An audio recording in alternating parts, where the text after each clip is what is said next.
Hello everyone, welcome back to my channel. Your girl is officially back from maternity leave, and today I want to talk to you about what I actually used postpartum. I feel like from the moment that I got pregnant, I was so overwhelmed with the amount of products and options and choices for everything related to motherhood, especially in its early stages. It was so overwhelming to me as a first-time mom to navigate the entire world of options and try and figure out what was actually going to be beneficial for me, for my baby, and I found videos like this extraordinarily helpful. So today I wanted to share with you the products, the advice, and the things that I did that I actually found incredibly useful for my first 6 weeks postpartum. The first thing I want to talk to you about is the things that were instrumental for my recovery. And I do want to add a disclaimer. I haven't shared my whole birth story online yet, but I had an incredibly smooth delivery. That's something I'm so thankful for. I do not take it for granted, but that also makes a difference in terms of what was necessary and essential for me in my recovery. I have a lot of friends who either their births were more complicated or they had C-sections, and so there were different things that they relied on. So I just need to give you my context for that. That said, even when things go incredibly smooth, recovering from birth is a wild experience. I remember laying in the hospital bed a couple of hours after my son was born and just feeling surprised that I was so exhausted. It was the most tired I've ever felt in my life, and I don't know why that caught me off guard, but it did. For my physical birth recovery, I was gifted a lot of Frida Mom stuff from friends, and I am gonna be honest with you, I know it's maybe a little bit on the pricier side. I think it's worth every penny. The Peri bottle was so helpful. I probably used it longer than I needed to, but that was a huge favorite for me. I also really liked the ice pads, just so cooling and comfortable, especially for those first few days post-recovery. One thing I will say is I did actually prefer the adult diapers as opposed to the disposable underwear. For me, it just felt like the coverage was better. Otherwise, I was a bit worried about leakage, and it was just one less thing to think about. I also used Tux pads, and I really liked those. One thing I wanted to mention, I know it's really common, especially online, people are always posting videos of their postpartum bedside carts, which to each their own. I don't really understand the benefit of putting supplies you're using in the bathroom in your bedroom. Just didn't make sense to me. I kept things at a spot where I could reach them all while I was using the bathroom, and that was super helpful for me. I would highly recommend that. I also didn't really care if like guests were over and saw stuff. I mean, I had a baby. We all know how that happens. Some other things that were really helpful for my recovery were just having food on hand whenever possible. I kept a stash of snacks beside my bed for middle of the night feeds, and that was great. My husband took it upon himself to make sure my water bottle was constantly filled up, which was fantastic. I also kept a steady stream of electrolytes, which I think is especially important if you're breastfeeding. We really like these BioSteel ones from Costco because you don't have to mix them. And obviously mixing up a powder and water is not that much work, but when you are running on such little sleep, recovering from this huge life event, literally anything you can take off your plate makes such a difference. I honestly don't think there's anything else that I really used for my recovery. I basically just lived in pajamas, took things super slow and easy. One piece of advice I got that was really helpful for my recovery was to move slower than you think you need to. I was surprised, even while implementing this, at how exhausted I often felt, despite the fact that I was moving slower than I thought I needed to. This is a season for so much grace for yourself. Birth is incredibly beautiful and incredibly taxing, and it's just a lot to process and move on from. The next category of things I wanted to talk about are all breastfeeding related. I am exclusively breastfeeding my son. He's now 6 months old. Absolutely love it. It's been great for our family. The first thing that was really helpful for me was actually something I did while I was pregnant, and that was reading, I think it's called Dr. Jack Newman's Ultimate Guide to Breastfeeding. I actually didn't read the whole book, but I really focused on the section on holding your baby and different positions for breastfeeding, and I think that made the initial latches much smoother for me. I just had a bit of information of kind of what to expect. My midwives helped me with the initial latch in the hospital. I also had some amazing nurses who were incredibly supportive, which was so fantastic while we were there. My baby cluster fed pretty much nonstop for the first week. And initially it was totally fine, everything was going great, and then, I'm trying to remember the timeline, this is so hazy for me.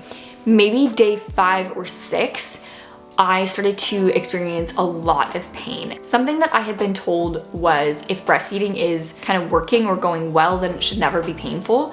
And that might be some people's experience. One of my midwives said to me, like, here's the thing. You're taking one of the most sensitive areas of your body and putting an extremely powerful suction device on it. It's gonna take you a little while to adjust. That made total sense to me, brought me a lot of peace. However, there was a period where feeding was extremely painful, and that was really getting to me mentally as well as physically. I remember just like crying to my husband. I felt so horrible.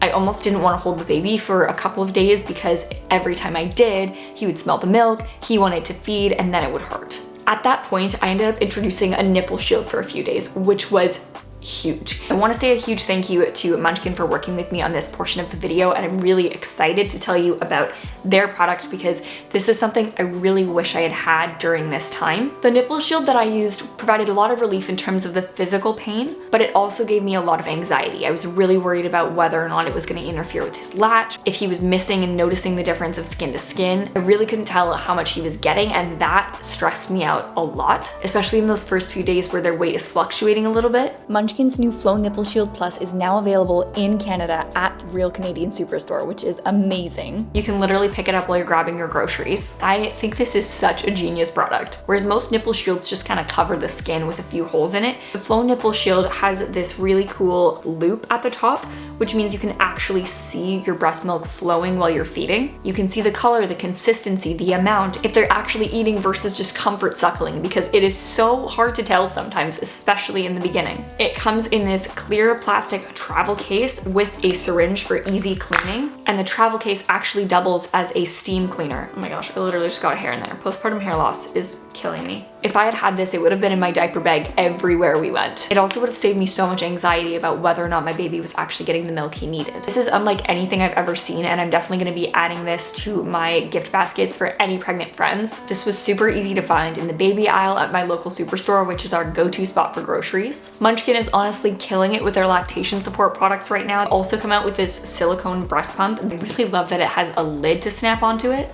That's one of those little details that before breastfeeding, I never would have paid much attention to, but having knocked over a freshly pumped supply of milk, I can tell you that this would have brought me a lot of peace of mind and helped me avoid a lot of devastating spills. They also have a new silicone breast milk collector, which is super easy and discreet to just pop into your bra. Again, this would have come everywhere with me in those early days. Someone told me in my third trimester to spend more time preparing for breastfeeding than birth, and I thought that was really good advice because it is something you are going to spend way more time doing, and it is a huge part of your life beyond just one event. If you are planning to breastfeed, these are some amazing additions to your toolkit and are so easy to find at your local Real Canadian Superstore. Some other things that did help with my nipple pain and recovery were silverettes. I didn't find these were as magical wonderful for me as some other people I know had that experience of, but they were definitely helpful. I also had a nipple cream that I applied pretty regularly. The one I had was quite natural, and to be honest with you, I don't think it made a huge difference for me, but I did at one point use a prescription cream for a few days. I was in a lot of pain, and my midwives recommended that I put one on. It had a bit of a numbing agent, and that was extremely helpful. I also had some reusable cloth breast pads, bra pads, nipple pads. I don't know what they're called, but just for catching any letdown, leakage. Those were super helpful. I didn't think I would need them, and then I woke up absolutely drenched a couple of times, and they became my lifesaver. I was given some disposable ones as well, and I did try those, but I actually didn't like them as much as the cloth ones, and the cloth ones were so easy to just toss in the washing machine and go. The last thing I used a lot for breastfeeding early on were these lightweight muslin nursing covers. I wasn't sure whether or not to include them on these lists because I don't actually know if I would repurchase. They were beneficial when my son was really little and just very still during feedings, but now that he's older, I find they're so easy for him to kick off or throw off that I just don't really use them. I would prefer to just wear an oversized sweatshirt or something and just stick them under there. I think this is probably just a personal preference. The next thing I want to tell you about is the things I did to prepare for postpartum that I am so grateful to my past self for doing, because girlfriend knew what was up. Meal prep, meal prep, meal prep. Specifically, I spent a good chunk of time meal prepping breakfast food, and I'm so glad that I did that. We were really fortunate to have a lot of friends and family members bring us dinner. I feel like that's kind of a go-to, you know, someone has a baby and it's quite common to bring them a meal, which is lovely. However, when you have just gone through birth, especially if you were breastfeeding through the night, I woke up starving every morning. And the last thing I wanted to think about, or my husband wanted to think about, was making a big breakfast from scratch. Towards the end of my third trimester, I made a ton of freezable breakfast sandwiches, as well as prepped some smoothie bags with everything that we would need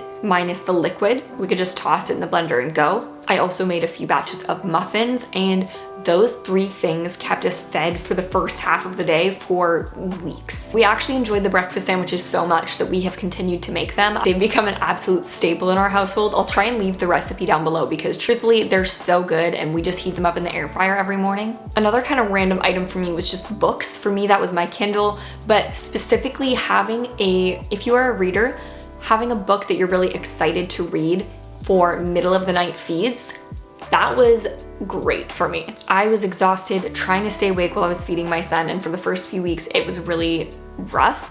I felt really negatively affected by it in those moments. I was so tired, I just wanted to be asleep. And then I got a book on my Kindle that I had been really wanting to read for quite some time, and I actually found myself kind of looking forward to it. I only read when I was doing the night feedings. I would have a snack, drink some water, and just dive into my story, and it kind of became a fun little ritual. Obviously, I was still exhausted, but it helped. I did want to also talk about some of the advice that was really helpful for me. The first one was, don't leave the house. Just don't. I think this is different for the first 6 weeks versus the second 6 weeks, because eventually there comes a point where you desperately need to get out of the house. But for me, at least, in those first few weeks, it was so nice to just feel absolutely no pressure to go outside. I just sat by the window holding my baby. He slept a lot. We watched a lot of TV. We ate a lot of food. That newborn bubble was such a special, sacred time for our family. I love watching my son grow up, and I wouldn't trade it for the world, but I wish I could just go back and live one day in it because it was so special. Accept help that's offered and ask for help when you need it. Community is so incredibly important. I don't know if there's a way to stress how valuable it's been for us to have just the friends and family who have come around us and loved us and walked with us through it. Meals were huge. Having people bring us dinners was so nice, just not having to think about it. I got a lot of messages from people offering to, hey, do you want me to come over and clean? And instinctively, I really wanted to say, no, it's fine. I am an introvert, I am a homebody, and I didn't always love having people in my space. But this was also a time where I never regretted saying yes. And I really tried to push myself to really think about the value of having someone enter into this bubble to serve our family and gift us with their time and their work. And I really, really appreciate it. Especially cleaning, but also help in other ways too. Which actually leads me to the next piece of advice, and that is to prioritize your environment.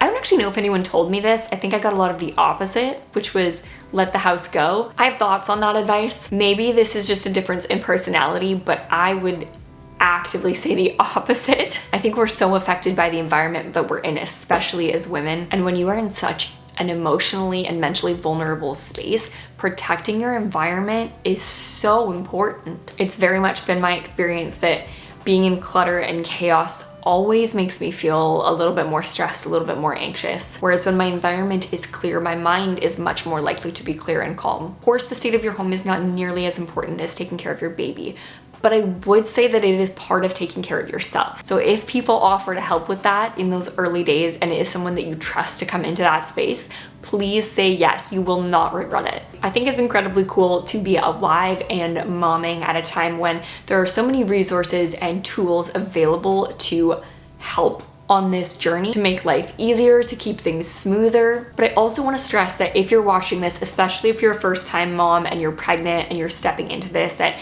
the thing your baby needs most is you. You don't need every gadget. When it comes to what to buy, I would really advise you to sit and think about what's going to actually make your life easier during this tender time, what's going to bring you the most value. You can add cute and fun things later if you want, but it's so easy to get overwhelmed with stuff. I did actually have a baby section on here as well, but I think it's going to be too long if I go through all of that. So let me know if you would like to see a video on newborn essentials that I did actually use, and maybe some things that I thought I would and I didn't. Also, if you are watching this and you're pregnant, congratulations. I'm so excited for you, so happy for you. Leave a comment, let me know when you're due. Thank you so much for watching this video. I really hope that it was helpful and offered some value for you. I feel like I have learned so much over the last few months, and it is my sincere hope that this video is encouraging and leads you to things that are actually going to serve you and benefit your family. Thank you again so much to Munchkin for working with me on this video. I hope you have a good day, because today is a good day to have a good good day. And that's it. Bye.